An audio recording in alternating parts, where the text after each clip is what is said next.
Si no es como una Claro. voz en off. Claro, me imagino. Tenés razón.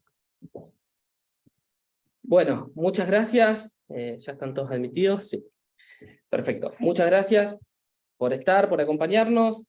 Les agradecemos a los doctores, a Jorgelina Entrocasi, que es jueza de colegiado 2, y al doctor Edgardo Bonomelli, también juez de colegiado 2, que nos van a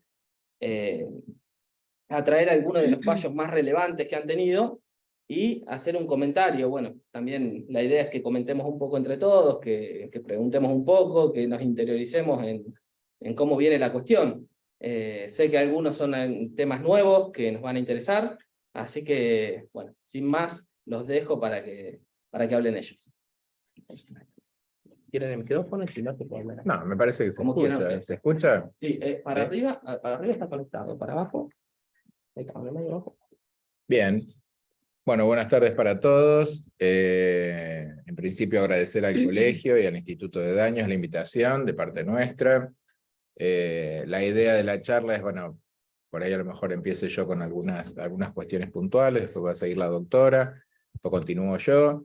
La idea es que es interactivo, porque a lo mejor a nosotros nos parece algo fundamental esto y por ahí no tiene sentido. A ustedes les interesa otra cosa, así que bueno, yo siempre digo que las charlas las hace la gente, uno por ahí propone temas, pero por ahí es más importante, me parece, aprovechar que estemos presencial o virtual para preguntar, para intervenir. Nosotros no nos molesta, es más, si lo sabemos lo decimos, si no lo sabemos lo buscamos, y si no lo podemos decir también lo vamos a mencionar que no lo podemos decir. Así que bueno, en principio un poco cuando planteamos la cuestión de la charla era un poco referirnos en general a lo que podríamos llamar de una forma más o menos elegante y deportiva a los errores no forzados de ciertos planteos de los abogados que a nosotros nos parece que hay que recordar.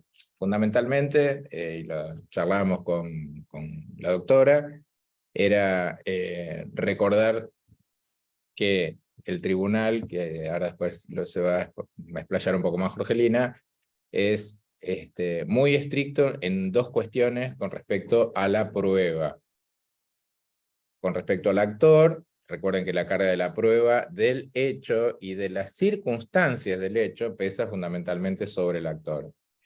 Y sobre el demandado pesa la carga de la prueba del eximente y las circunstancias del eximente. Eso es a rajatabla. ¿Cuáles serían estos errores no forzados que nosotros vemos por ahí en la práctica? Es que, supongamos, no tengo intervención policial en el momento del hecho, no tengo una ambulancia del CIES, tengo una declaración en un sumario penal hecho 15 días después del hecho, y armo toda una demanda basado en la confesional ficta de la persona que a lo mejor tenemos suerte y no viene y queda confeso, y si viene no queremos que quede, o sea, no queremos que declare porque nos va a decir todo que no es cierto. Entonces me parece que uno de los errores no forzados que en general vemos es ese, que por ahí se apuesta una ficha muy grande al final del proceso, mientras que a lo mejor en el curso, no sé, indagando un poco más, buscando testigos, o buscándole un poco más la vuelta, podríamos llegar a acreditar el hecho de alguna forma, aunque sea, nosotros no tomamos en general la prueba indiciaria, pero en algún punto toda una serie de indicios concordantes, ya lo dijo el doctor Peirano hace mucho, una serie de indicios concordantes, congruentes, sumado a cuestiones objetivas, nos va a dar una prueba más fehaciente. Ese es un punto que después vamos a tratar. Y la otra cuestión que vamos a tratar es, con respecto a la jurisprudencia relevante, es una serie de casos que por cuestiones de tiempo vamos a ver si los decimos todos, algunos o varios, contar un poquito de qué se trata, decir qué se resolvió, decir por qué se resolvió lo que se resolvió, y bueno, y finalmente abrir un espacio como para interactuar y preguntar de lo que a ustedes les interese. Así que si estamos más o menos de acuerdo con esta metodología, invitándolos a que sí, no esperemos al final para preguntar, que por ahí es más interesante en el momento, sin ningún tipo de problema. Bueno, interrumpimos, contestamos y después seguimos. Así que si estamos de acuerdo, le escuchamos a la doctora y le cedo la palabra. Bueno, buenas tardes a todos. Gracias al colegio, al Instituto de Derecho de Daños por esta invitación y la posibilidad de departir o dialogar de alguna manera que sea, como le llaman ahora, un conversatorio. Para mí, y creo que para el doctor Bonomelli también, sería lo mejor para que puedan solventar dudas, inquietudes, en cuanto a los trámites o en cuanto a las sentencias o decisiones que tome el tribunal. Me parece que es mejor que estar dando cátedra o exhibiendo teorías, o más allá que nosotros le vamos a contar los temas que tienen que ver con la convocatoria de la fecha, que es alguna jurisprudencia relevante, que lo tomamos en estos tiempos de hoy, a partir de que, bueno, es como que todo lo que se publica en la prensa parece que es lo que existiera, y últimamente los temas, por lo que hemos estado en los diarios o en las redes, tienen que ver con algo que sí nos interesaría departir y ver cómo lo ven, cómo lo resuelven, o si todos están enterados de esta cuestión, que es un caso muy común que involucre la responsabilidad del Estado, en el caso de las veredas rotas y las caídas con las veredas rotas, donde hace poco tiempo se hizo saber por redes o por la prensa, millonaria condena contra la municipalidad a favor de una señora que se tropezó con una vereda rota. Entonces parece que cualquiera, ¿no es cierto?, le dan ganas de salir corriendo a la vereda y tropezarse con una vereda rota, porque millonaria condena. Y la realidad es que, bueno, los que litigan y hacen daños conocen bien cuáles son los pormenores de las resoluciones y los temperamentos y los criterios del tribunal para resolver, pero habrá muchos abogados, y no sé, algunos acá también, que a lo mejor litigan en otros fueros, o hacen laboral, o litigan más en base a contrato, consumidor o distrito, y llegan a presentar o a plantear su demanda, porque lo hemos visto, nobles abogados también, que con mucho estudio, con mucha preparación del caso, llegan y bueno, y el resultado es el rechazo de la demanda, por lo que decía el doctor. Porque la primera categoría de análisis para nosotros es el hecho. Entonces, es decir, nosotros, está bien, la base de la responsabilidad, excepcionalmente, no sé, es un factor subjetivo de atribución o culpa, pero la base de la responsabilidad es objetiva, pero en realidad los artículos, es decir, sobre todo en lo que atinente a riesgo y vicio de la cosa, presumen responsabilidad, y de ahí, bueno, establecida la relación de causalidad entre la cosa riesgosa, viciosa y el daño, autoría, pero no presume hechos. Entonces, la carga de la prueba del hecho la tiene el actor, el de la plataforma fáctica, porque no solo es el hecho y sus circunstancias. Es decir, el hecho es y sus circunstancias, o es con las circunstancias. Todo lo que vengo a traer como plataforma fáctica de lo que sucedió. Y esto lleva a que esta publicación de la millonaria condena se vea contrastada con una realidad donde la mayoría de los juicios de daños y perjuicios contra la municipalidad por caída en vereda o pozo, o uno que iba en bicicleta y bueno, se encontró con un pozo y trastabilló, o baches, o todo ese tipo de obstáculos, o anomalías, o defectos, o alteraciones en la vía pública, en la acera, en la calzada, realmente terminan en la mayoría de los casos de estos juicios en un rechazo de la demanda, porque no se puede tener por probado el hecho. Y ustedes me van a decir, pero hicimos una constatación en el lugar del hecho, con escribano público, por intermedio oficial de justicia. ¿Cuánto tiempo después? Y 2 años después. Pero eso a mí no me sirve. Es decir, ya arrancamos mal, porque, es decir, hay que ver cómo estaba la vereda o la calle al momento del hecho. Bien.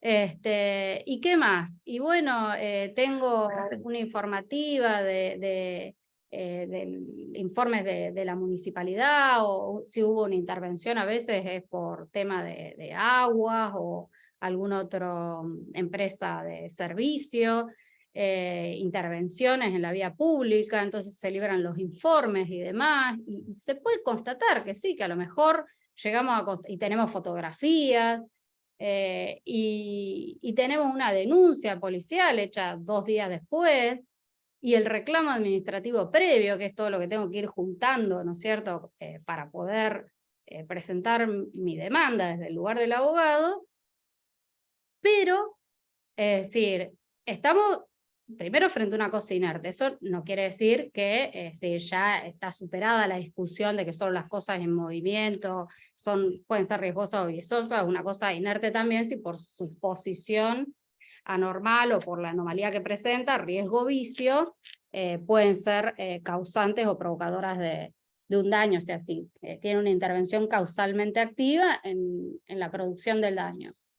Pero bueno, con todo esto, que a veces está muy bien preparado, muy trabajado desde el lugar del abogado, no me alcanza muchas veces para tener por acreditada la relación de causalidad entre esa vereda rota, o entre esa anomalía, o ese vicio, ese pozo, y específicamente la cosa inerte en cuestión, y el resultado dañoso.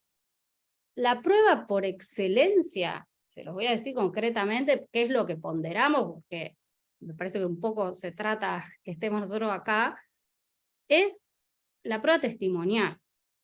Es decir, generalmente necesitamos un testigo, pero no cualquier testigo. Ojo que también a veces viene el testigo y dice, no, que escuchó, que vio a la persona tirada en el piso.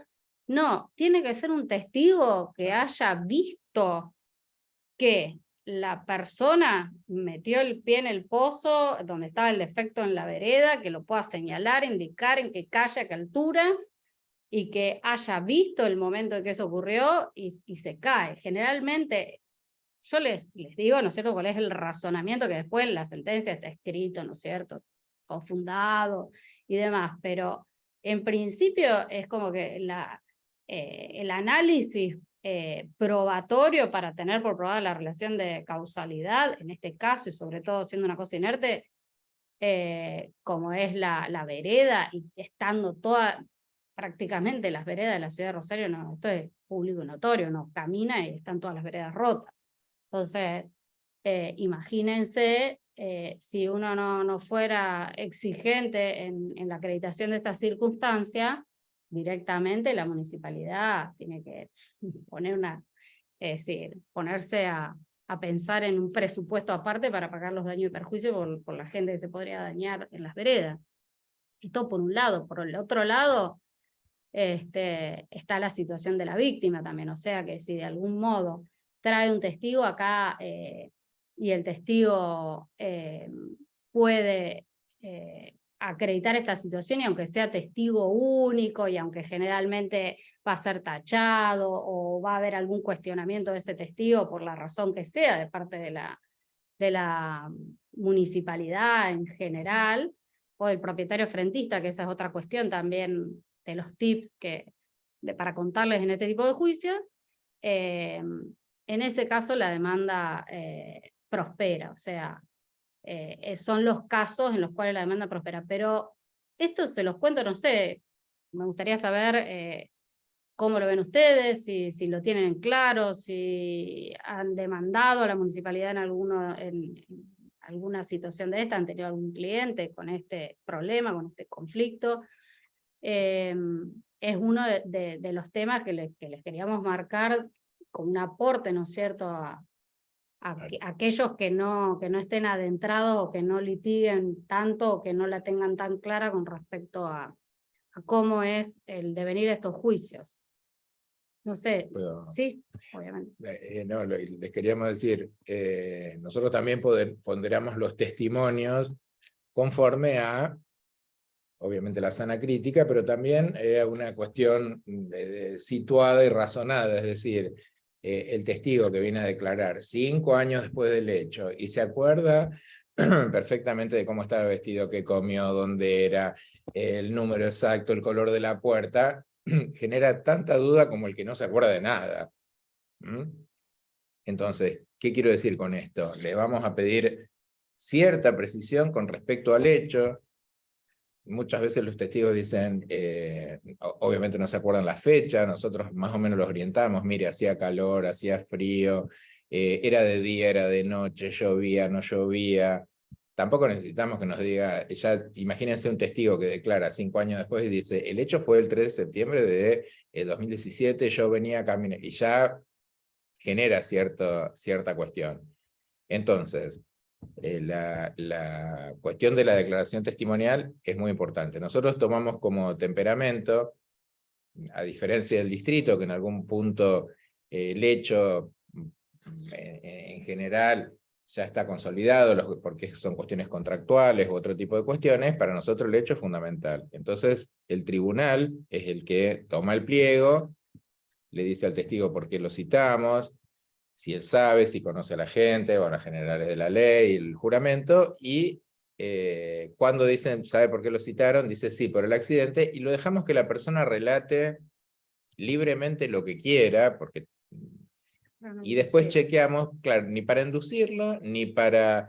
y para dejarlo un poco que también haga el ejercicio de decir, bueno, ¿qué día era? No, yo venía de acá, iba para allá, era Jujuy por acá, pero era a esta altura y no era por acá, incluso para que se oriente hasta en el mismo diálogo, en lugar de hacer una pregunta concreta, ¿era en calle tanto, tanto?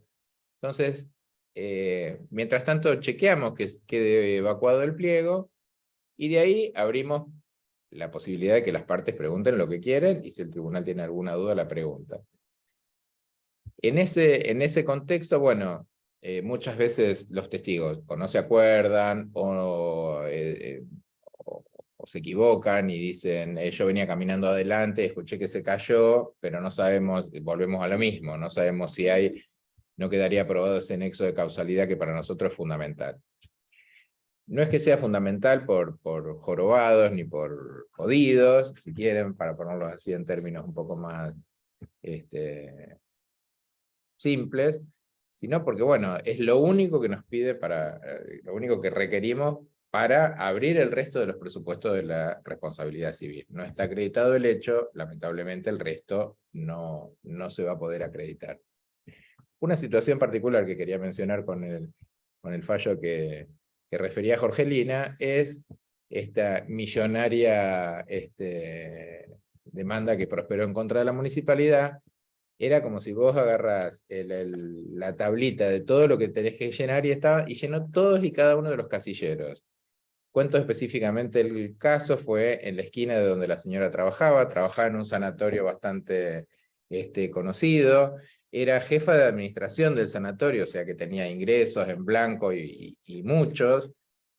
Bueno, digamos que el hecho estaba aprobado, la atención médica se la prestaron ahí, los 2 testigos que venían con ella, que eran 2 compañeras de trabajo que iban a almorzar, estaba todo pero acreditadísimo, es más, hasta estaba casi filmado lo que había pasado, y ofrecida la filmación. Entonces, en esos casos, es como que, bueno, no tenés que inventar nada, no tenés que, o sea, está la comprobación de todo. El problema es en los casos dudosos, o sea, el rechazo porque no probó nada, y que probó todo, dentro de todo son más sencillos de resolver. El lío se arma en la gran avenida gris del medio, en que vos decís, bueno, pero trajo esto, pero no trajo, pero trajo un testigo, sí, pero el testigo no dijo nada.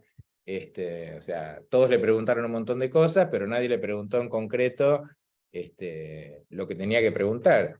Entonces, en ese sentido, ese es el margen que nos queda, y con respecto a nuestro foro en particular, como bien lo dijo la doctora, el hecho no se presume, y la única carga probatoria que tiene el actor es esa, o la única carga que tiene el demandado o la aseguradora es la prueba del eximente, es decir, la culpa de la víctima o el tercero por el que no debe responder. Entonces, en esos casos, tratamos de ser lo más estricto posible por una cuestión de lógica de cómo funciona la responsabilidad objetiva. Perdón. Bueno, esto dentro del marco de lo que es hecho y prueba. Estos tribunales son de hecho y prueba, ¿sí? Para eso han sido creados. Pero dentro del marco normativo, a ustedes también, supongo que se formularán la pregunta, ¿por qué estamos resolviendo responsabilidad del Estado en los tribunales colegiados de responsabilidad extracontractual? Cuando el Código Civil y Comercial, en su reforma, en los artículos 1764 a 1766, dispuso expresamente que tanto la responsabilidad del Estado como la de los funcionarios y empleados públicos se rige por las normas y principios del derecho administrativo nacional o local según corresponda, e impide aplicar en forma directa o supletoria las normas de responsabilidad civil del Código Civil y Comercial a la responsabilidad del Estado. Ese es otro tema a tener en cuenta dentro de lo que es la fase normativa o el planteo de la demanda. Pero ¿cuál es la realidad? Que en la provincia de Santa Fe no se sancionó ninguna norma local específica sobre responsabilidad del Estado, y tampoco se adhirió a la Ley Nacional 26.944 del año 2014 sobre responsabilidad del Estado. Entonces, no podemos, es decir, aplicar una norma que pertenece a otro ámbito de aplicación, como la ley nacional, pero tampoco podríamos aplicar el Código Civil. Perdón. Pero esto nos llevaría a incurrir en una denegación de justicia, o sea que de algún modo hay que resolverlo. Entonces, ¿cómo se resuelve? Aplicamos las normas ordinarias de responsabilidad civil del Código Civil y Comercial, pero en su momento, y antes de la reforma, el basamento de la responsabilidad civil dentro de lo que es derecho civil fincaba en el artículo 1112, que no está más. Ahora está en el 1764 y 1766, que establecía la responsabilidad del Estado por falta de servicio y establecía una responsabilidad objetiva y directa, independientemente de la irregular prestación de servicio o la falta en que podría haber incurrido alguno de los funcionarios del Estado. ¿Cómo lo suplimos? Y bueno, hay una larga evolución jurisprudencial de la Corte Suprema de Justicia de la Nación que elaboró, ¿no es cierto?, pretorianamente un verdadero régimen de responsabilidad del Estado a través de fallo dictado por más de 80 años, más la propia jurisprudencia de la Corte Suprema de Justicia de Santa Fe. Y en base a esto estamos atendiendo la responsabilidad del Estado dentro de la órbita extracontractual, entonces a la luz de las normas de responsabilidad civil del Código Civil y Comercial, comprendida entre los artículos 1708 y 1780.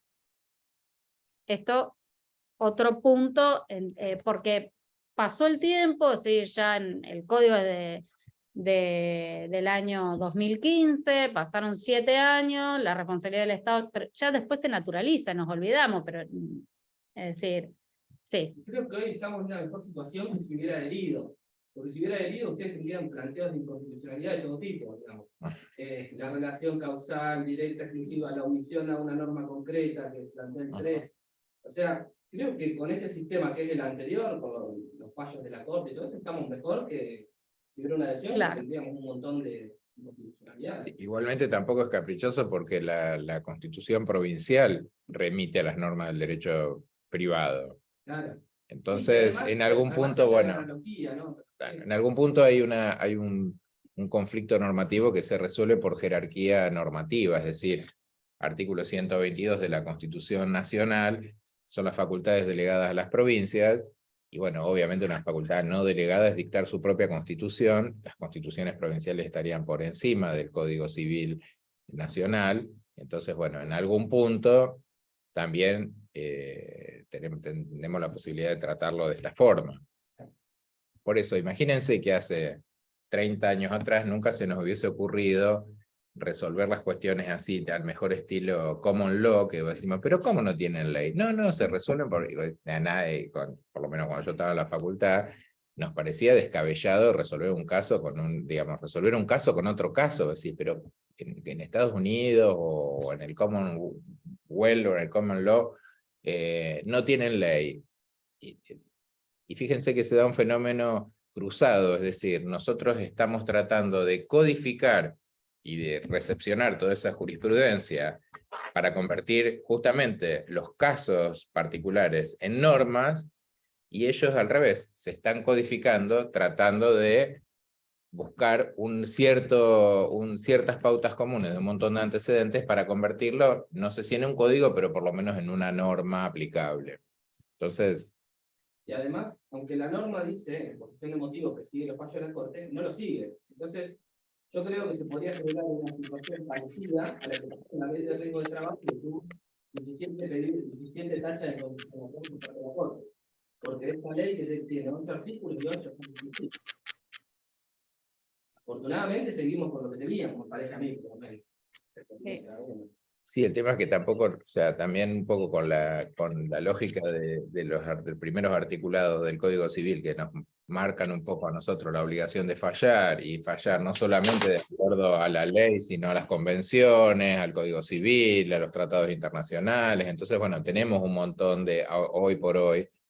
Fíjense que también cambió la lógica. El Código de Vélez en algún punto era un código prescriptivo que decía, bueno, ante este supuesto, esta consecuencia. Y hoy, el primer artículo del Código Civil nuevo dice los casos que este código regula, con lo cual el acento está puesto, por eso como decimos nosotros, en el planteo de la lógica del caso. No importa después las normas que yo cite o no cite, pero si la lógica del caso no puedo probar dentro de la responsabilidad civil, no pruebo el hecho, y ya se me va a complicar mucho más. Después, obviamente, iura novit curia, aunque nosotros podemos aplicar normas que no fueran invocadas, etcétera, etcétera, lo que todos sabemos. Pero si no tenemos esta válvula para entrar al resto, y bueno, ahí, por más que yo plantee la inconstitucionalidad de lo que se me ocurra, y bueno, el rechazo sería procedente. No, Sí. en caso, digamos, que haya una demanda de ese tipo, hay que invocar toda esa jurisprudencia, digamos, todo ese... El juez conoce el derecho, esta es Claro. la paz normativa, o sea, de alguna manera, porque ustedes se pueden llegar a encontrar, pensando el tema de competencias, si empiezan a ver el código, el artículo 69 de la Ley Orgánica del Poder Judicial, que establece, ¿no es cierto?, la competencia de los tribunales colegiados de responsabilidad extracontractual, es respecto de todo proceso que verse sobre responsabilidad civil extracontractual. Y después, esa es ley orgánica, ¿no es cierto?, el artículo 69, que es la que rige la competencia. Con excepción, ¿no es cierto?, cuando confluyen causas que versan sobre responsabilidad extracontractual y contractual, que en ese caso va el residual, que es distrito, y también el otro límite está dado por la competencia cuantitativa, porque nosotros compartimos el entendimiento en asuntos que versan sobre responsabilidad civil extracontractual con el circuito, y con la diferencia, ¿no es cierto?, que los asuntos de menos de 60 unidades IUS van al circuito, los demás de 60 unidades IUS al colegiado. O por la conexidad, también puede llegar a ir un asunto que versa sobre la responsabilidad civil extracontractual al distrito. En definitiva, digamos, directamente las nuevas demandas que se presentan vienen por el Código Civil y Comercial. Claro. No hacen toda esta categoría de análisis, pero nosotros sí en la sentencia lo fundamos normativamente y hacemos una introducción explicando por qué lo vamos que es la que les di recién. Claro. O sea, la argumentación que les di recién es el encuadre normativo para decir por qué vamos a resolver en base al Código Civil y Comercial. Claro. Y trasladado esto al particular caso de las veredas, entonces la municipalidad va a responder como dueña, en este caso de la cosa riesgosa o viciosa, por los artículos 1757 y 1758, el dueño guardián responde por el riesgo vicio de la cosa, como dueña, y es dueña por el artículo 235, inciso 1 del Código Civil y Comercial. Claro. Las calles forman parte de los bienes del dominio público, y después... Las calles, las plazas, los caminos... por la Ley Provincial 2756, el artículo 43, que declara bienes públicos de las municipalidades, las calles, parques, plazas, paseo, puente y toda obra pública que está construida por las municipalidades o en beneficio o al Pero servicio del municipio. Si vos, por ejemplo, en una demanda, en vez de poner todos estos artículos, vos pones decir, bueno, voy por la responsabilidad objetiva de la municipalidad por esto, esto y esto, bueno, por eso te decimos, el juez conoce el derecho, nosotros lo tenemos que aplicar. Lo que te queremos decir es, no hace falta hacer todo, si querés mencionar algún artículo, los básicos. El tema es recordar esto para que no se olvide de alguna manera que en el basamento Código Civil y Comercial quedamos en el aire, o sea, tenemos que hacer una construcción para seguir aplicando la responsabilidad civil del Código Civil y Comercial a la responsabilidad del Estado. Esto es vereda, pero para cualquier caso de responsabilidad del Estado es el mismo argumento o el mismo análisis, que va a estar trasladado, ¿no es cierto?, como un primer acápite, ¿no es cierto?, al entrar al análisis normativo dentro de la sentencia, para determinar la responsabilidad. Es decir, una vez que, entonces, verificado el hecho, pasamos a analizar la responsabilidad. Y en la responsabilidad vamos a ver el tema, bueno, de la normativa específica, los artículos que se aplican específicamente al caso. En este caso, 1757, 1758, riesgo vicio del acoso. Después de competencia, explícale lo de López Coneca porque Bien. es otro error no forzado de competencia. Y avanzo un poquito porque no sé, ustedes vayan marcando el tiempo porque tenemos un montón de casos, pero bueno, van surgiendo las preguntas. Si no, hacemos otra segunda parte o continuamos en alguna otra ocasión cuando ustedes quieran. La verdad que es un gusto. Bueno, entonces, ya tenemos determinado que responde la municipalidad como dueña de la cosa. ¿Cuáles son las defensas que normalmente les va a invocar la municipalidad? Hecho de un tercero, ¿por qué no debe responder el propietario frentista? En el entendimiento que hay un desplazamiento de la responsabilidad por que quien tiene la guarda o la responsabilidad de la conservación en buen estado de la vereda es el propietario frentista. Esto en base, ¿no es cierto?, que hay una ordenanza que es la número 5078 del 99, que dispone la obligación del frentista de manutención del bien en buen estado de higiene, conservación, seguridad, salubridad y presentación. Esta responsabilidad abarca desde el cordón de la vereda hasta el contrafrente. Entonces, el frentista tiene la guarda.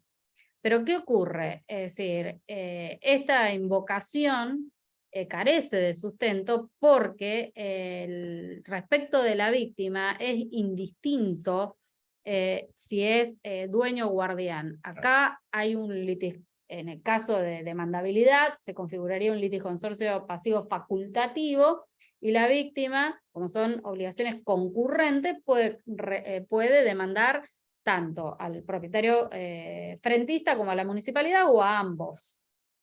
O en la mayoría de los casos demandan a la municipalidad y se hace la denuncia de litis respecto del propietario frentista.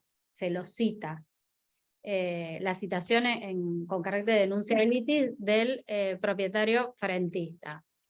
Esto siempre es otro tema donde se ve que hay como una nube negra que empaña cómo demandar o genera confusión al abogado que está presentando el caso. Porque a veces lo plantean como directamente como codemandados vienen, o sea, se demanda a la municipalidad y al propietario frentista. Otras veces se hace la denuncia de litis. Otras veces no se lo demanda, después se amplía la demanda, después se inicia otro proceso contra el propietario frentista y se acumula, y ahí es donde empiezan todos los problemas. Que es una cuestión a tener claro desde el arranque, que como garantía del derecho a ser resarcido de la víctima, puede derechamente demandar a los dos, pero para esto tiene que individualizar bien al propietario frentista. Es decir, tenemos que comprobar la legitimación pasiva del mismo, que es el titular registral del inmueble, y también, por una cuestión de integración de litis, Es decir, a veces, bueno, el propietario frentista puede ser un edificio, entonces ahí tengo un consorcio, tengo un administrador, o a veces tengo cotitulares en el propietario frentista, cito a uno, no cito al otro. Ahí también hay un problema del tribunal que no está, generalmente se demanda a la municipalidad y se hace la denuncia de litis. El caso de la denuncia de litis, se lo cita al propietario frentista, pero no como parte. O sea, lo que viene es a observar, a controlar la prueba y el ejercicio del derecho de defensa por parte de la municipalidad de manera, en este caso, ¿no? Particular, bueno, sino del otro codemandado, para que en un eventual juicio de repetición no pueda invocar la excepción de negligente defensa. Se trata de eso, nada más, pero no es parte en el juicio. Otra cosa es que lo traiga como codemandado. Pero estamos advirtiendo varios casos donde a veces, o sea, y que se tratan de suplir deficiencias en la presentación de la demanda, intentando a través después de una nueva demanda contra el frentista, que termina necesariamente acumulándose, de ofrecer nueva prueba, o no se termina de integrar bien con la dominialidad, con todos los titulares registrales, y ahí se arman bastantes problemas. No sé si quieren preguntar algo, porque a lo mejor le estoy haciendo una ensalada. No, un ejemplo. Supongamos, tenemos la escritura del frentista en las hojas 38 y demandaron a Juan Pérez. Pero resulta que la escritura dice Juan Pérez y otros, y son 5. Pero ampliaste demanda contra Juan Pérez, que sería el frentista. A fojas 200 se denuncia hecho nuevo, otra vez el extracto de dominio de lo mismo que estaba allá, y ahora sí metés a todos los que faltaron. No va. Y a veces nosotros tratamos de rechazarlo de entrada, claro, no por una cuestión maliciosa, sino por una cuestión de que no es un hecho nuevo, y si corremos traslado del hecho nuevo, se pierde, porque no es un hecho nuevo. Entonces generamos costas, empezamos a perder incidentes. Entonces es preferible a veces decir, bueno, listo, este no es el camino, me conformo con demandar a la municipalidad y uno de los frentistas, o me quedo tranquilo. El frentista en general, al ser un condominio, supuestamente tendríamos que demandarlos a todos. Tenemos que integrar, tenemos que hacer la averiguación, y no podemos tener por integrada la litis hasta saber quiénes son los titulares de dominio. Entonces, esa es una responsabilidad del tribunal también. Entonces, es como si nos enteramos que el auto tiene 2 titulares. No podés demandar a uno sí, al otro no, y condenar a uno sí, al otro no. Entonces tenemos que llamar a los dos. También es una función nuestra integrar correctamente la litis y llegar como resultado final a una sentencia que sea válida para todos. Claro. Pero a diferencia, es decir, entre la municipalidad y el frentista hay un litisconsorcio pasivo facultativo, pero el frentista, si son varios cotitulares, ahí el litisconsorcio es necesario. Entonces ahí sí tenemos que demandarlo. Tenemos que integrar. El tema es que a veces a través de ese mecanismo, si es denuncia de litis de arranque no hay problema, ya queda determinado cuál va a ser el rol procesal que va a tener dentro del proceso el frentista. Pero a veces a través de esa figura se amplía demanda y se ofrece nueva prueba. Son problemas que por ahí estamos teniendo con estas figuras. O sea, o lo traemos de arranque y se hace la investigación si el tribunal se le pasó por H por B, la parte tiene que urgir la correcta integración de litis, porque después vamos a tener una nulidad. Es decir, entre todos tenemos que velar porque el proceso se lleve en debida forma. Eso porque nos garantiza a todos también, ¿no es cierto? Tengo una pregunta. Sí. Entre los dueños, sea de acá del consorcio, en la vivienda, o sea de un automotor, cuando hay más de un dueño, ¿considera que la responsabilidad es solidaria o mancomunada? Sé que estamos generalmente solidaria, ¿no? Y supuestamente solidaria, porque si decimos que son condóminos, salvo que sean condóminos en una proporción distinta, que entonces sí van a la proporción. O sea, te quiero decir, si nosotros estamos casados y tenemos 50 y 50 del auto, somos condóminos. Ahora, si somos socios y ella tiene el 70% del auto y yo tengo el 30%, y vamos a ser condenados a la proporción de la titularidad. Eso es por ahí No sé, algo que... Sé que hay distintas posiciones. Sí. Pero sí o sí es un litisconsorcio. Una cosa es cómo extendemos la condena, o sea, a quién le vamos a cobrar, que en general vamos a tratar de cobrarle al más solvente, obvio, que o es el dueño del auto, o en el caso del frentista o de la municipalidad. Pero el tema es que si es un condominio, el litisconsorcio es necesario y la correcta integración de la litis, así que vengan los Sí, dos, si tres, queremos 5. marcar eso y que, Claro. sí, con respecto después, la víctima puede elegir reclamar solo al frentista, o reclamar solo a la municipalidad, o a Claro. ambos, o si no es codemandado, hacer la denuncia de litis, pero tengan en cuenta este tema respecto Claro. del frentista para la correcta integración de litis. Que si el porque frentista puede son ser- 3 hermanos, no puedo elegir yo a cuál de los 3 hermanos voy a demandar. O sea, tengo que demandar a los 3. Para Después, que ahí vemos que se claro. están armando, no sé por qué, pero siempre hay cosas como que se reiteran. Ahora estamos tenemos momentos Sí, sí. de veredas, momentos de, no sé, ahora estamos con el momento de los problemas con los frentistas y las ampliaciones de demanda y la integración Y del las ITIS. veredas. Por eso también lo traíamos, porque es uno de los casos más típicos donde hay más rechazo de demanda y más problema en la integración de la LITI, y está el tema de, bueno, de la intervención de terceros, que siempre es una figura tan complicada de entender.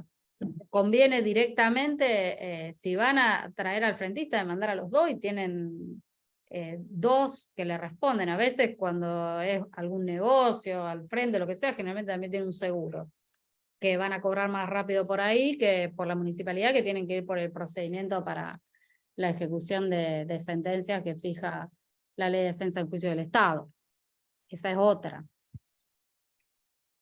Bueno, ¿qué otra cosa? Y la otra eximente que invoca la municipalidad, que tampoco tiene andamiaje o se le da cabida de parte del tribunal, es la culpa de la víctima. Siempre dice el hecho de la víctima por no prestar la debida atención, o porque sabiendo que las veredas están rotas, se puede cruzar de vereda o esquivar el obstáculo. Y la realidad es que si bien no solo hay un derecho a caminar por la vereda, sino también una obligación de caminar por la vereda. Si uno va caminando por el medio de la calle y lo atropella un auto, y va a demandar al vehículo, rechazo de la demanda, porque iba caminando por el medio de la calle. O sea, entonces no hay por qué soportar las consecuencias valiosas de haberse accidentado, porque están todas las veredas rotas. Es decir, eso directamente, esas defensas no prosperan. El tema es más con el propietario frentista, donde se cruzan las defensas y la concurrencia hace que para la víctima sea indistinto, y después estos temas de integración de litis para marcar. Y ahí volvemos a lo mismo que decíamos antes.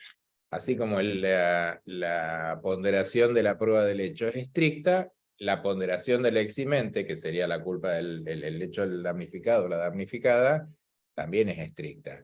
Esta cuestión genérica de todos andamos distraídos por la calle, y no, tenés que decirme cómo estaba distraído, por qué, a dónde miraba, si miraba para arriba y por qué. O sea, les quiero decir que no es una ponderación solo con respecto al hecho, sino también con respecto al hecho de la damnificada, también se pondera igual.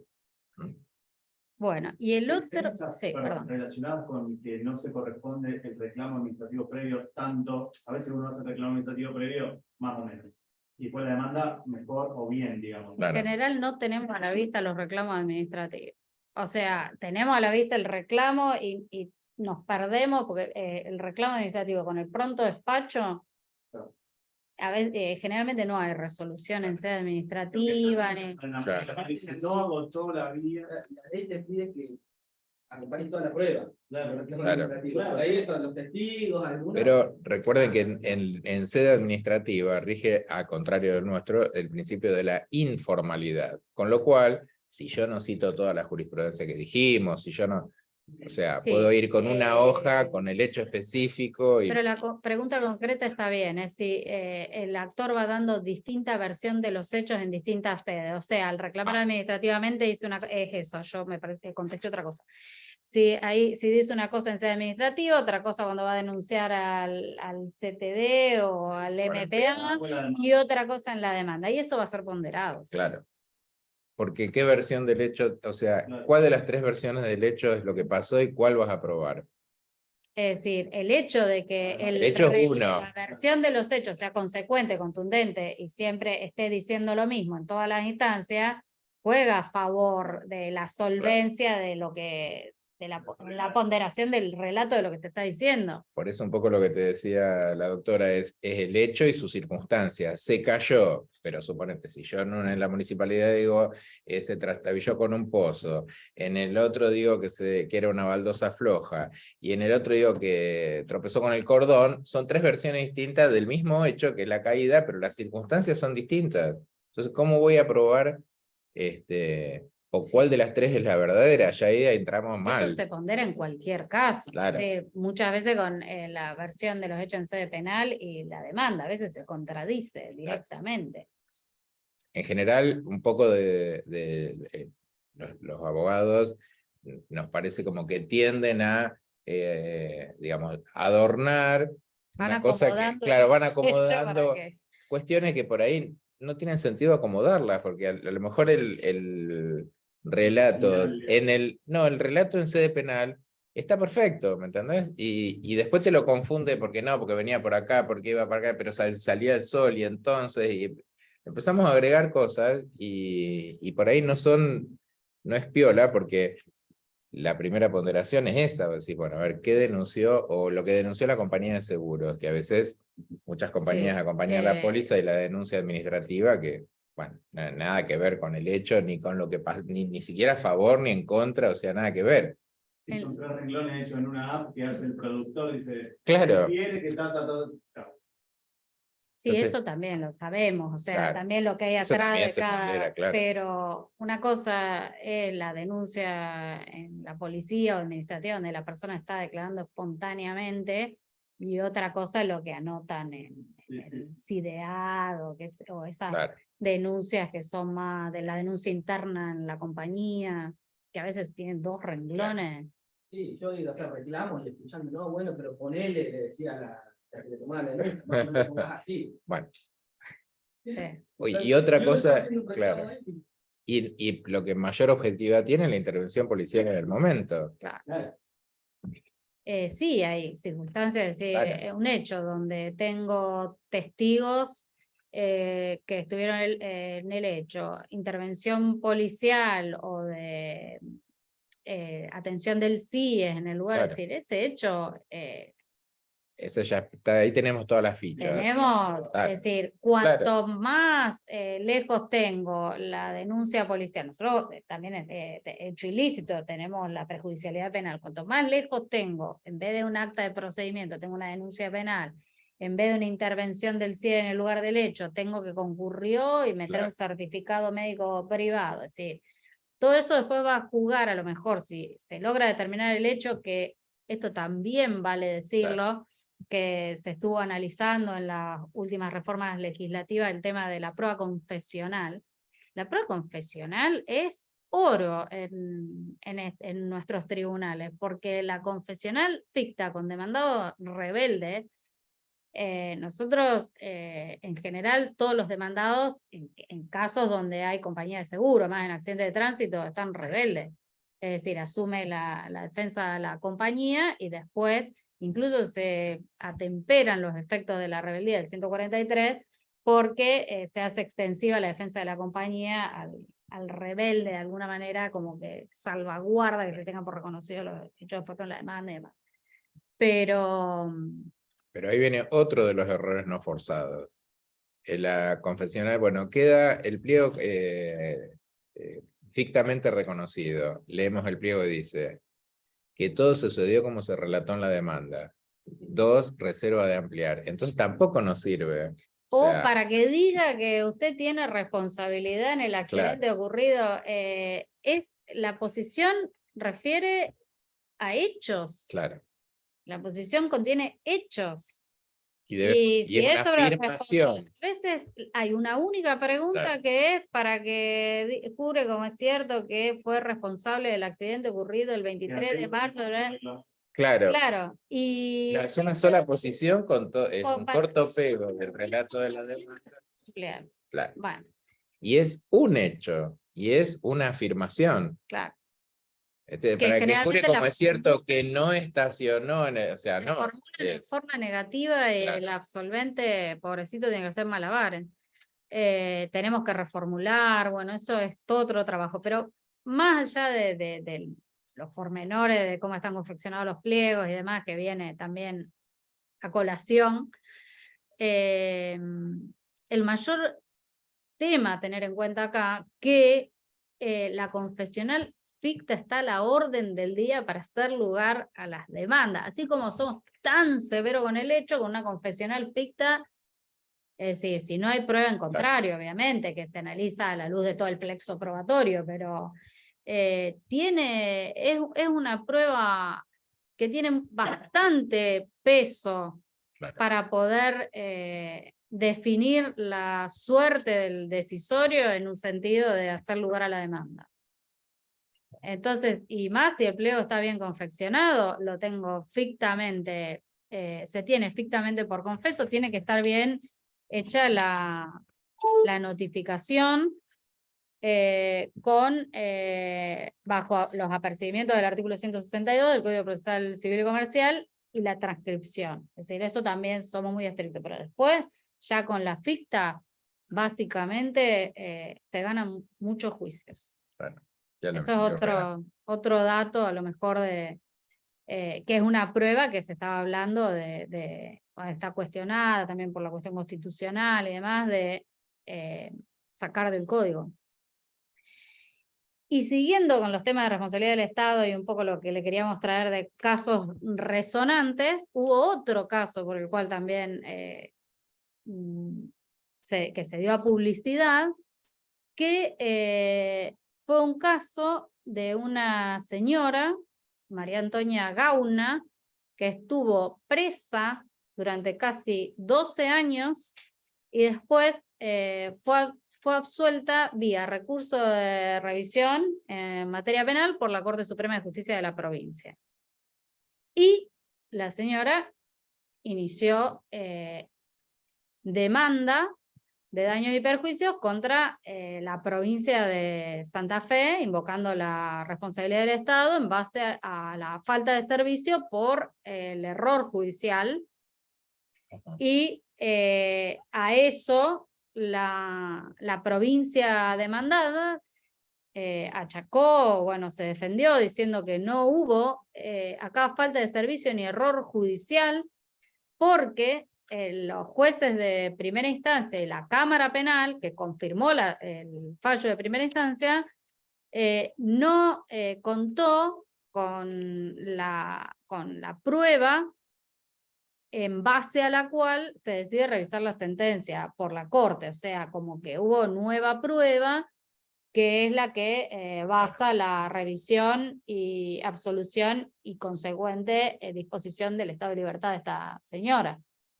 Entonces acá se presenta un caso muy particular de responsabilidad del Estado, donde no hay responsabilidad del Estado, es decir, dicho por la doctrina, van a encontrar poco, es decir, no sé si hay algún precedente o caso así, debe haber muy poquitos, porque lo que hay no es responsabilidad del Estado, sino derecho a la indemnización. No, porque es actividad lícita. Claro. Del Estado. Porque es actividad lícita, no sobre todo, claro. Claro, no hay error. Y no hay error. Entonces, este es un caso muy particular que también se publicó y que nos parecía interesante comentarles o hacerles saber que tiene que ver con el análisis normativo, el encuadre normativo, va más allá de las invocaciones, la pregunta que me hacía, ¿no es cierto?, cómo se resuelve en derecho, de las invocaciones o de los argumentos jurídicos o fundantes, o el derecho fundante de la demanda, o de las excepciones que traen tanto la actora Gauna como la provincia. Sí, no hay ni un hecho controvertido seguramente. O sea, todo No. Yo estaba de acuerdo, claro. Generalmente, cuando hay prejudicialidad penal, en el caso de condena, se analizan concurrencias.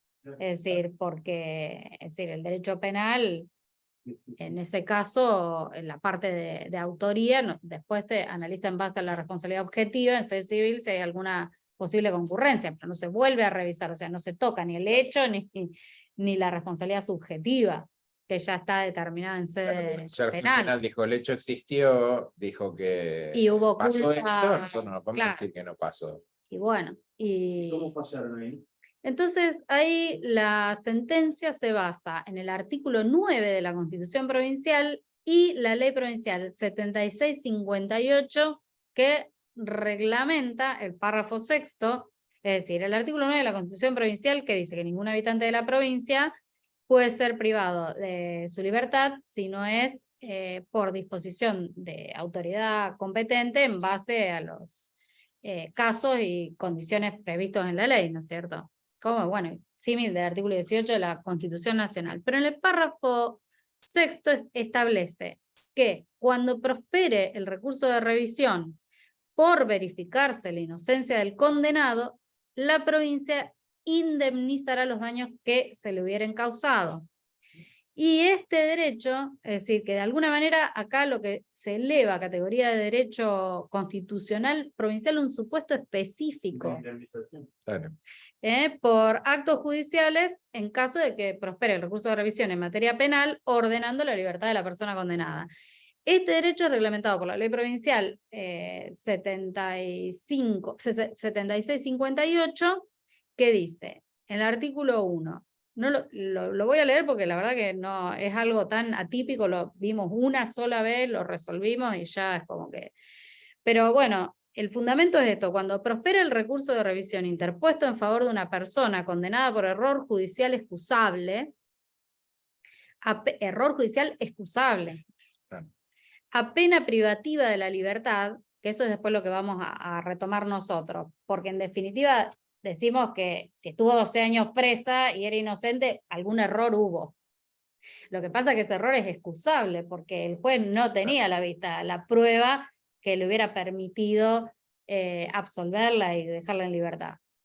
Claro, Entonces, es que en el caso particular no es que se hizo una nueva prueba, sino que la Corte ordena que se amplíe un dictamen de un perito y en lugar de 2 personas en el hecho, bueno, había 3 personas porque la señora se había cortado las venas y no podía cortarse las venas y acuchillar a la persona que tenía al lado, todos juntos.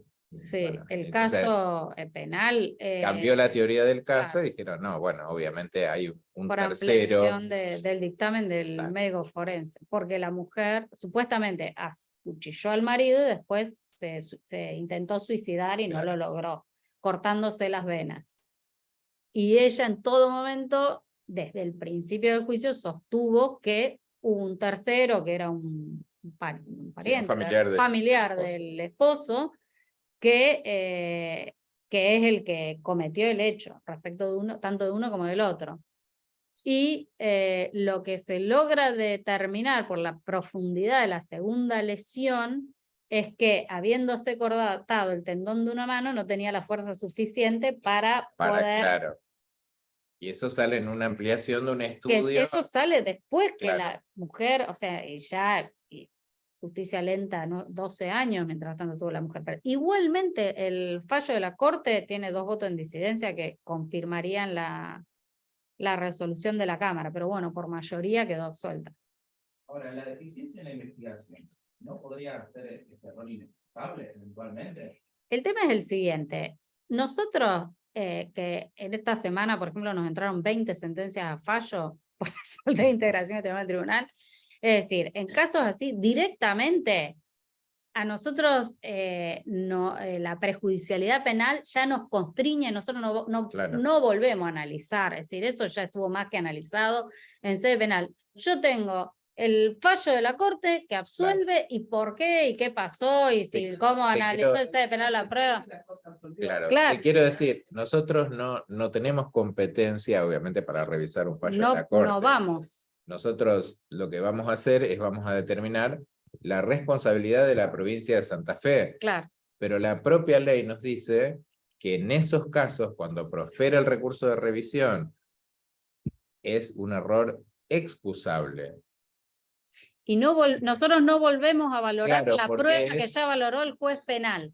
Claro. Lo que yo voy es que la institución no llevó a cabo bien su función y no hizo bien la investigación. Entonces ahí habría sido una actividad ilegítima del Estado. No, porque en realidad lo que se siguió una lógica del caso que condecían con las pruebas que había en ese momento. De hecho, la Cámara confirma. De hecho, la Cámara lo confirma diciendo lo mismo que dijo el juez de primera instancia. Sí, porque las lesiones, porque si fuesen de tantos centímetros, no recuerdo bien los detalles, no pudo haber hecho esto y lo otro.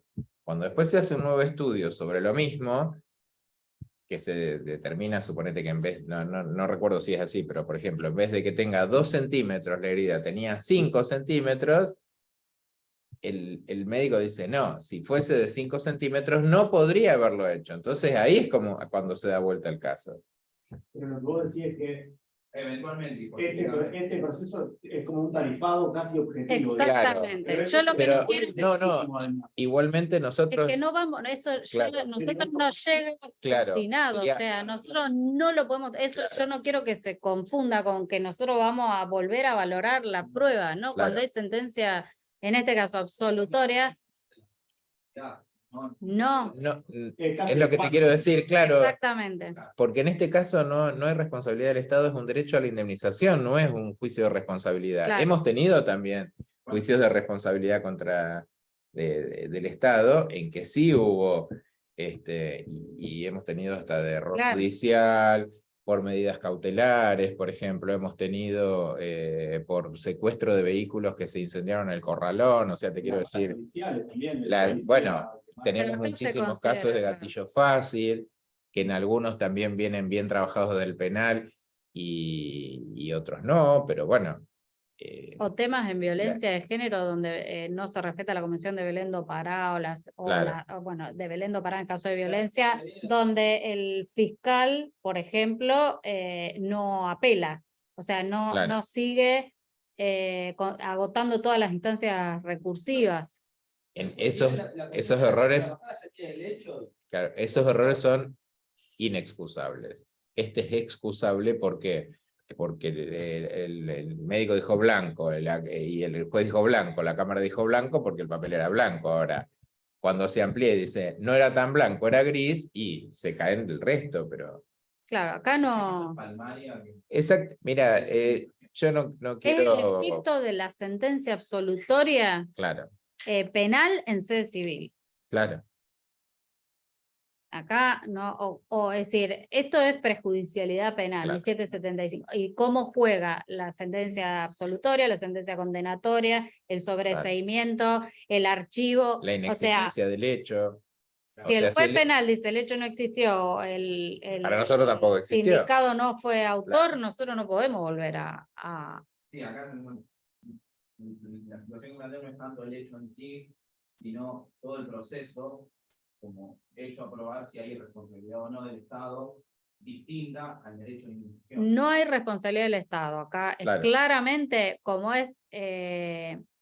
determina la Corte, absuelve en revisión penal por este hecho nuevo, digamos, que no pudieron tener en cuenta, no hay ni responsabilidad del juez ni responsabilidad del Estado, Claro. hay derecho a la Porque- indemnización. El primer médico era un médico... Mira, el expediente penal era, para Claro. que vos tengas una idea, el expediente, te imaginás lo que era la 12 o causa, 14 cuerpos era. eran 14, la Claro. causa penal, nosotros, es decir, derechamente lo Era que 14 la causa penal y 5 los nuestros. leímos por arriba como fue el hecho, porque la verdad que ya ni me importa. Como, no. Planteé la cuestión por el médico que hizo la primera pericia, digamos. No, porque no es una... por eso te digo, era una cuestión dudosa de centímetros, de decirte centímetros de si se cortaba un centímetro más, si vos con... Una mala praxis del médico. No, porque... Está mal premeditado también. Seguramente en el punto de pericia, defensa también, digo, pues empezar a ver la remoción. Capaz que no le preguntaron eso al perito. Y la verdad que Claro, a nosotros no. lo que nosotros podemos evaluar es justamente eso, la existencia del hecho extracontrovertida, no. No, claro. Pero el hecho, ¿cuál es para nosotros? No es todo lo que le pasó a la señora y cómo se ¿Y juzgó, cómo se sino valoró es la la prueba? procedencia del recurso de revisión. ¿Procedió? Sí. Listo, estamos en Hay este una libertad, supuesto. sí. Claro, no ¿Qué podemos dice el volver. artículo 9? Que tiene derecho a ser indemnizada. Claro, ¿Voy a analizar algo más? No. claro. Porque este supuesto, que ya te digo, miren, no quiero exagerar, pero me parece que es uno de los pocos fallos de la provincia con respecto a esto, porque es un supuesto muy específico. El tema de la extensión de indemnización. La Bueno, eso está establecido por eso. Les Claro. cuento cómo fue. Bueno, el artículo 1 dice entonces, cuando prospere el recurso de revisión interpuesto a favor de una persona condenada por error judicial excusable a pena privativa de la libertad o inhabilitación de cumplimiento efectivo, aquella tiene derecho a reclamar de la provincia una equitativa indemnización. No es reparación plena, Claro. es reparación de equidad. Ajustada en su medida a la duración de la eventual excarcelación y a las consecuencias personales y familiares derivadas de la condena. En los casos de pena de prisión o reclusión, la indemnización monetaria resultante no podrá ser inferior a la suma que hubiera podido percibir el condenado durante el tiempo de privación de la libertad calculada sobre la base del salario mínimo vital y móvil que rigió durante ese periodo. O sea, te dice, es Está todo tarifado a los mínimos, te dice. El mínimo de la cuestión económica es el salario mínimo vital y móvil por el tiempo que estuviste condenado. Y de eso tenés que agregarle una indemnización por las relaciones familiares, etcétera, etcétera, que no sería daño moral o daño extrapatrimonial porque no es integral. Claro, ¿Se entiende? no es pleno. Entonces, Bueno, tener su planteo. sí, los planteos en general pasa por el monto, porque, Claro, el monto, por eso claro, el tema de la- pero te quiero decir, si vos en algún punto tenés que indemnizar las afectaciones que vos tuviste en tu vida familiar y social, no me acuerdo qué otra daño al cosa, proyecto de vida. claro, reclamaba. estás en el fondo ponderando el daño al proyecto de vida, que es uno de los parámetros clásicos del daño extrapatrimonial. Claro. Entonces, sin encauzarlo y sin titularlo daño extrapatrimonial, vos podés decir un montón de cosas y cuantificarlo como si fuese un daño extrapatrimonial sin la necesidad de decirlo, porque justamente la afectación de las relaciones familiares es un caso típico de daño extrapatrimonial. La afectación de las relaciones sociales y la afectación del proyecto de vida, estamos hablando en algún punto, sin nombrarlo, de daño extrapatrimonial. Entonces, la base de la responsabilidad acá es constitucional y legal. O sea, Claro. hay una sentencia de revisión por la cual se absuelve, el Estado debe indemnizar. Reparación de indemnización de equidad. Y otra cosa más, ¿qué hace? Por eso decía que no las invocaciones de las partes, ninguna la pega con el fundamento legal, porque la provincia dice que no debe responder porque no hubo error judicial ni responsabilidad del Estado. Pero en realidad la base o el tipo es legal y tenía una sola eximente en base a esta ley 7658 para invocar la provincia, que era la del artículo 3, que dice que no hay derecho a indemnización si el recurrente por dolo o culpa grave ha dado o concurrido a dar causa al error judicial. Ahí está. Esa era la única eximente que podía invocar la provincia acá, que no lo invocó. O sea, el justiciable era el que tendría que haber dado causa al error judicial o concurrido a dar causa al error judicial. Esa era la eximente que debía invocar, por eso que me invoque que no hubo falta de servicio porque no hubo error judicial, Claro. no va. Entonces, en base a eso, tenemos que condenamos y bueno, y la extensión de la indemnización se tuvieron en cuenta estos parámetros de, nos fijamos, la señora había sido maestra y tenía acreditado todos los ingresos, Claro. se había hecho una pericial contable también y demás, entonces lo que teníamos que ver, porque es el tope El mínimo, es el salario mínimo Claro. vital y móvil, Pero en la Y hubo, Argentina, claro, imagínense, y hubo todo un 12 años. periodo, teníamos. claro, y hubo todo un Lo que iba periodo, por arriba se lo claro, damos por arriba, pero lo que iba por abajo, el claro, salario mínimo vital y móvil, se lo se teníamos, que lo quedar por mandamos a arriba, determinar el claro. rubro. Porque en realidad era, supónganse, los primeros 6 años, que hacía poco que era docente, no tenía tantas horas, entonces había quedado por abajo del mínimo. Ahí le tuvimos que dar el salario mínimo vital y móvil. Y en el resto de los años le dimos el salario que cobraba, que era por encima del salario mínimo vital y móvil. Porque acuérdense que es un mínimo, no es un máximo. Y después el daño al proyecto de vida, que ya también lamentablemente tuvimos casos así de accidentes graves incapacidades donde vienen, igualmente nosotros no admitimos la multiplicidad de rubros en la reclamación, sino que los encuadramos dentro de lo que son las clásicas. en la clasificación bipartita, consecuencias patrimoniales y extrapatrimoniales, y ahí lo que es patrimonial, a lo mejor, bueno, por un lado van a pedir daño psíquico, psicológico, va a ir al extrapatrimonial, o daño al proyecto de vida va a ir al extrapatrimonial, estético también, pero después un tratamiento psiquiátrico psicológico va al patrimonial, por ejemplo.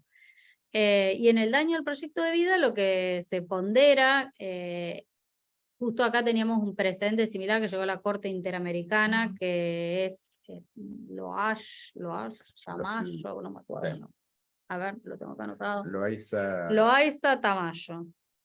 Y que en realidad lo que dice, ¿qué es la frustración al proyecto de vida? Es un daño que implica la pérdida o el grave menoscabo de oportunidades de desarrollo personal en forma irreparable o de muy difícil reparación. O sea, acá nadie le va a devolver los 12 años que perdió esta mujer, o en los casos de gravísima incapacidad tampoco. Sí. Entonces, esto no quiere decir que todo lo que me proponga en la vida lo voy a conseguir, pero es la frustración de cualquier proyecto de poder lograrlo. O sea, ya se torna de cumplimiento prácticamente imposible o imposible darle viabilidad o canalización a sueños y proyectos, que también se analizan sobre una base concreta, ¿no es cierto? Claro. Con qué elementos puede hacer frente a esos proyectos la persona. Y que muchas veces se confunde, perdón, con la pérdida de chance, ¿no? En realidad la pérdida de chance es, si bien es un porcentual de que pueda ocurrir o no, es una pérdida concreta. Es decir, bueno, yo iba a ir a una entrevista de trabajo que quedamos 2 en Buenos Aires y en el medio tuve un accidente y no llegué, por ejemplo. Entonces ahí, bueno, ¿qué porcentaje tendría de que me den el trabajo? Bueno, en 50 es más fácil y es sobre un hecho concreto. ¿Se entiende la pérdida de chance? Esto es como una especie de gran pérdida de todas las chances había y por haber, por eso es Claro, de hecho esta mujer que demuestra, era docente, o sea, y no pudo después de, imposible que se vuelva a reintegrar a la docencia. Imposible que se pueda reintegrar a la docencia, imposible que pueda hacer carrera. Fíjense, en 12 años a lo mejor podría haber sido, no sé, supervisora de, olvídate. O sea, bueno, eso en es mucho más el del proyecto de vida que la de la absolutamente, chance. Y en lo familiar estaba casada hacía poco, bueno, proyecto de formar una familia, tener hijos, etcétera, etcétera. Bueno, estos eran... No había escuchado ese artículo, ni de cerca. Ahora, qué rara la conducta de la provincia, digo, cuando podría hacer de esto un hecho jurídico, político, decir, acá está, este es tu cheque, perdón. Pero está encuadrado como que no es... 15 años litigando contra el sistema y ahora sigue. Y claro. Todavía no cobró, calculo. Y aparte de eso, esta sentencia fue la interpusieron RAE de las dos puntas, sí. Porque el actor siempre después nos pasa que uno por poco y el otro por... Nosotros en general trabajamos con el 100% de insatisfacción, o sea, el que le dimos 10 quería 200 y el que, claro, entonces bueno, pero... Bueno, estos son los dos casos, hay más porque no íbamos a meternos en el tema de las islas, pero también estuvimos con esa parte. Tenemos una demanda ahora presentada por el Ministerio Fiscal Extrapenal, que es una acción mera declarativa de responsabilidad ambiental, y también planteadas acciones individuales por daño en la salud o en la vivienda, producto del humo de las islas. Con contenido económico concreto. Concreto. Ajá. Y acumular, acabamos de acumular Ah, todo. acumulado todo. Pero bueno, este es un tema que salió así también, pero es algo bastante novedoso donde estamos. ¿Demandado quién? Los titulares registrales Ah, de de los inmuebles donde sucedieron los incendios. Es un trabajo de investigación, es como una IPP que se hizo en sede extrapenal, donde durante 2 años, conjuntamente y también por la función más inquisitorial que puede llegar oficiosa que puede llegar a tener el juez en materia medioambiental, se hizo una investigación donde se pudieron cruzar datos de las coordenadas donde sucedieron los focos ígneos, En un y aseguramiento, quiénes son los titulares, había aseguramiento de si pruebas. quieren los aclaramos, en un aseguramiento de pruebas, y todo esto fue en pandemia, así que... Todo en pandemia. Y ahí, bueno, se pudo determinar, pero fundamentalmente la característica es que esos titulares de inmuebles tienen domicilio en Rosario. Desde la Fiscalía Extrapenal se pretende de alguna manera buscar un recorte a través y abrir, ¿no es cierto?, como representante del pueblo, para decirlo de algún modo, ¿no? Porque abrir el camino para que todos aquellos que sufrieron daños indirectos, no directos, y que tengan que ver con rosarinos que tienen terreno en las islas, puedan pretender la reparación individual. Es una... ¿Aparecieron? Ya hay... lo que pasa que En algunos por sí. una vía iba el aseguramiento de pruebas, Ajá. donde se pudieron determinar quiénes eran los titulares de los inmuebles, y por otra vía empezaron a aparecer las acciones individuales. En esas acciones individuales, Deben estar sufriendo las incompetencias. no, No plantearon incompetencias. no, en esas acciones individuales, cuadradas de ese modo, porque cuando la quisieron pasar a lo colectivo, a los intereses dispuso, o a la ley, o a cuestión que podía caer en distrito o en el federal, o que se nos iba la competencia, lo cuadramos en términos de una acción individual de daños y perjuicios, típico daño y perjuicio, acción individual de daño y perjuicio. Entonces, si te hay emplazada la parte demandada para que comparezca, que conteste la demanda y ofrezca su prueba, lo hizo. Entonces, se está terminando de integrar la litis porque son muchos los demandados. Claro. Y... Hubo un fallo que fue La Llana, donde era por la contaminación en refinería. Claro. Bueno, también sacó el daño ambiental, y después empezó a sacar las individuales. Claro, en realidad esto es una acción mera declarativa de daño ambiental, que sería, se declara el daño ambiental y después, bueno, cada uno individualmente por un procedimiento que suponemos que va a ser incidental, podrá reclamar, claro, la determinación del daño que ya está declarado. Pero bueno, no sé qué va a pasar con esto. Pero por eso les digo, es de construcción, de construcción día a día esto, así que... Y no sé qué hora es, yo ya me perdí, no sigo hablando, ¿Qué hora es? Bueno, no si sé quieren, qué horario tenía esto, porque teníamos todo lo de muy rápido, que para cerrar así los temas. Hay más, pero bueno, necesitaríamos una semana más o menos, pero no nos queremos aburrir. Otras de las cuestiones, retomando el lenguaje tenístico sobre los errores no forzados, sobre todo planteados sobre el límite de cobertura, que es, o la limitación cuantitativa del seguro. Demanda, contestación de demanda, y ya planteo el límite de cobertura, que es inconstitucional, que 800 cosas. Nosotros ya resolvimos, y con jurisprudencia de salas nacionales, que en esa instancia procesal la materia del debate sobre el límite de cobertura no tiene un agravio actual. Primero, no sé si va a prosperar la demanda, no sé por cuánto, y no sé si voy a quedar adentro o afuera del límite. Es decir, bueno, esperemos a... no es el momento oportuno del planteo. Es decir, la demanda y contestación no es el momento oportuno de cuestionar el límite de cobertura. ¿Cuál sería el momento oportuno? Ustedes saben que nosotros en la sentencia referimos al 118, a la que la condena es en la medida del seguro. Podemos recurrir todo lo que sea, y después es la interpretación, o sea, la extensión cuantitativa de la medida del seguro es lo que lo que vamos a poder determinar cuando yo tenga la condena firme, los montos determinados con una planilla, y ahí podamos ver si estamos dentro o fuera del límite.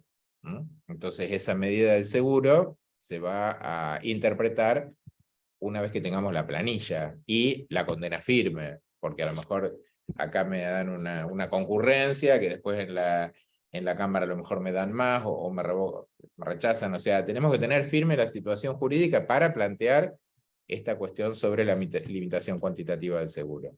Con respecto a esto, nosotros teníamos una postura que era la que seguíamos con Espadachín con la gallega, Espasandín con la gallega, que es un fallo muy interesante de la Sala Segunda, que no se los voy a contar para no aburrirlos, que dice más o menos que el monto del capital de condena es el que estaría cubierto por el límite de cobertura, y que los intereses y las costas del pleito van por afuera, entendiendo que, bueno, si la compañía de seguro bienes y se defendió, no se defendió por la cuantificación del límite, sino se defendió por la demanda entera.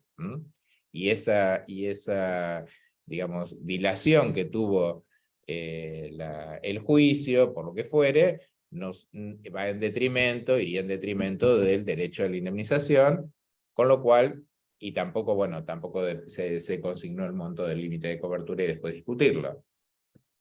Un razonamiento impecable hasta que se empezó a discutir, obviamente esto cada vez se discute más, porque bueno, obviamente todos vivimos en este país y estamos en un proceso de muy alta inflación, con lo cual cada vez va a ser, digamos, más discutido esta cuestión de la limitación cuantitativa, porque en su momento lo veíamos en juicios de 10, 15 años que quedaba muy lejos, y ahora lo estamos viendo en que juicios de 7, 8, 5 ya quedamos muy desfasados.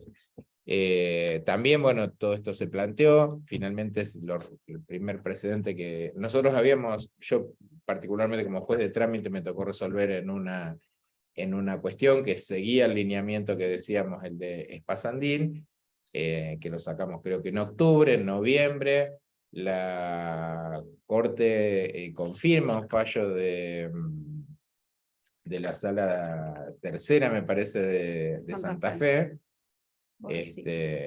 Claro, que es el precedente Gorosito, y en ese precedente Gorosito, más o menos, después si quieren se los leo como para no errarle, pero bueno, dice que esta interpretación de la medida del seguro correspondería aplicarle el mismo incremento que tuvo la cobertura en el periodo desde el hecho hasta el efectivo pago. El mismo incremento que tuvo la limitación de cobertura de la superintendencia, fijada por la superintendencia. En el entendimiento que, bueno, si bien es un contrato que rige la voluntad de las partes, no es totalmente, digamos, negociable, porque rige un montón de cuestiones de orden público, es un contrato regulado, tiene un montón de regulaciones de derecho público, y la superintendencia está todo el tiempo controlando esto, con lo cual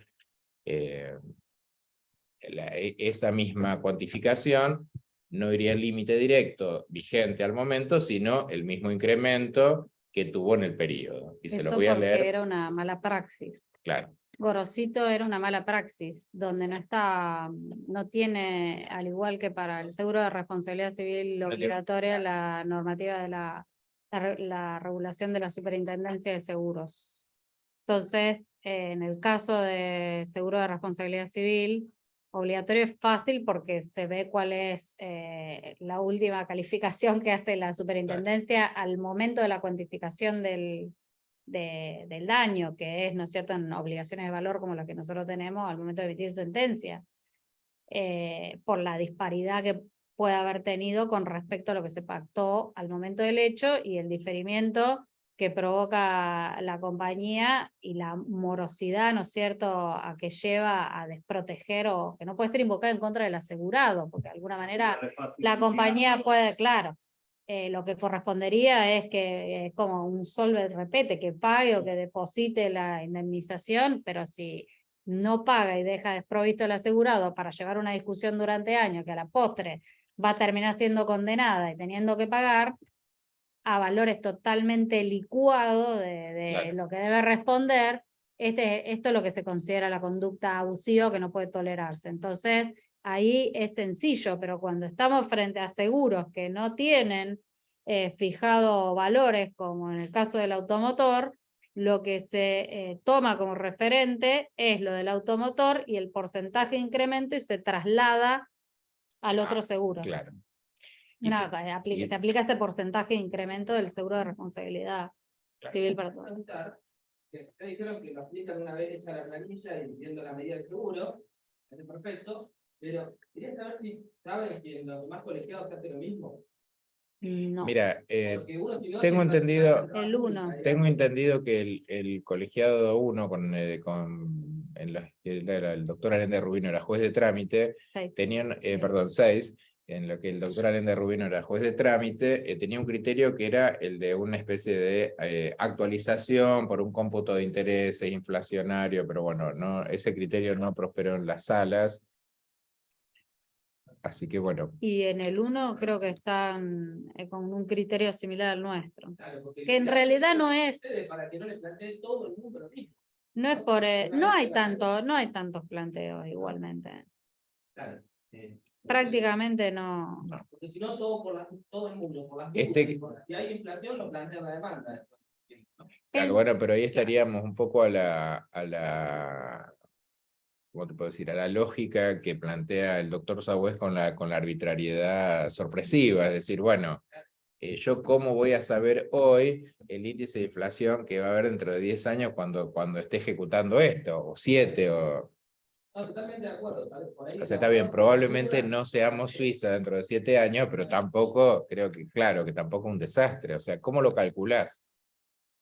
Entonces, por ahí, un parámetro objetivo que se trata de determinar es este que era lo que les quería leer, era el límite de cobertura histórico pactado entre las partes, deberá recibir un incremento proporcional al que tuviera entre la fecha del hecho dañoso y del efectivo pago, el límite de cobertura por muerte o incapacidad total por persona para los contratos de seguro de responsabilidad civil obligatorio, no voluntario, que establezca la Superintendencia de Seguros de la Nación, póliza básica del seguro obligatorio de responsabilidad civil del artículo 68 de la Ley 24.449. Y no el consignado, bueno, ese es... Es saludable y sistémico, me parece una solución buena. Bueno, en esto que estamos diciendo no se trata de un contrato, o sea, si con la lógica del nuevo Código Civil estamos hablando de contratos en los cuales se ve en cierta forma afectada la autonomía de la voluntad, en estos contratos de adhesión, en estos contratos que es un contrato de adhesión, y encima lleno de normas de derecho público, como ningún otro, es decir, hay una regulación en la normativa del seguro, hay más regulaciones que en tarjeta de crédito, que en un montón de productos de cheque incluso. Pero nosotros no queremos entrar en la dinámica o en la lógica del contrato, porque no corresponde, Claro. pero sí aplicamos la ley de seguro. Y, por ejemplo, Espasandín no es más ni menos que una explicación jurisprudencial de los artículos 109 y 110 de la ley Claro. de seguro, que dicen expresamente que la garantía del asegurador comprende el pago de los gastos y costas judiciales y extrajudiciales para resistir la pretensión del tercero. Cuando el asegurador deposita en pago la suma asegurada y el importe de los gastos y costas devengadas hasta ese momento, dejando al asegurado la dirección exclusiva de la causa, se liberará de los gastos y costas que se devenguen posteriormente. Entonces, la medida del seguro refiere a indemnizaciones. Indemnizaciones refiere a capital, porque los accesorios son un producto de haber llevado el caso a juicio. Porque si el caso no es llevado a juicio, no se generan. Entonces, los planteos se producen en forma de impugnaciones de planilla cuando se hace el cálculo del el prorrateo, bueno, que generalmente no alcanza, y la compañía pretende que los intereses se apliquen sobre el capital y el interés en el de asegurado, digamos. En cambio, los intereses de condena a la compañía van a ser sobre el monto total de condena, y ahí viene el problema, porque la compañía dice, no, corresponde sobre el límite del seguro. Por ejemplo, Entonces, nosotros le decimos, no, Por sobre el ejemplo, límite del seguro, capital. Los accesorios son sobre el monto total de condena, y vas a tener que responder de eso, por el artículo 110, a lo que sumamos de pasandín. claro. Por ejemplo, si yo tengo un límite de cobertura de 100.000, por poner un número cualquiera, y tengo una condena de 1.000.000, bueno, la compañía sobre ese 1.000.000 va a pagar 100.000, pero para pagar sobre ese 1.000.000 se calculan todos los intereses y las costas que están por afuera del límite, es decir, solo comprendería el capital de condena, pero los intereses y las costas no se calculan sobre el límite, sino se calculan sobre el capital de condena. Claro. Pero nosotros estuvimos hasta ahí, hasta Gorosito. Ahora con Gorosito también hacemos la actualización del límite en base a estos parámetros que le acaba de explicar el doctor. Y mantenemos el criterio más el criterio de Spasandín, que en realidad el 110 de la ley de seguro. Pero no tocamos el contrato. Porque ese es el problema, meterse a analizar el sinalagma, la cuestión contractual que no corresponde, porque acá, es decir, la víctima es un tercero respecto a ese contrato, que es toda la otra discusión, ¿cierto? Bueno. ¿Alguna pregunta más, chicos?